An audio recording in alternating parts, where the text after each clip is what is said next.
from Zen Bunday. Hello po, Mayor.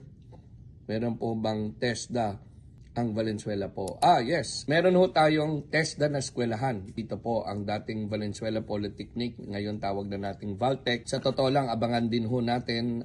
May bago po tayong building na tinatayo po sa Barangay Parada. At mag-o-offer tayo ng mga bagong courses tulad po ng rail, animation, HVAC, mechatronics, yung mga ganyan ho, mga kakaiba ho na mga courses. At may kapartner ho tayo mula sa industry, meaning po pag kayo nag-enroll doon, malaki po ang inyong chances na makakuha kaagad ng trabaho dahil kasama natin sa loob ng Valtech ang mga ilang industry partners ho natin tulad ng Mitsubishi, Condura at iba't ibang mga kumpanya. At sa kasalukuyan po sa Valtech sa Barangay Parada in the Old Campus, kung kayo po ay bibisita or tingnan nyo na lang ho siguro ang website nila, makikita ho natin ang iba't ibang mga courses natin na ongoing na po. Ito po yung mga NC1, NC2 courses natin on welding, automotive, pastry and bread making, etc.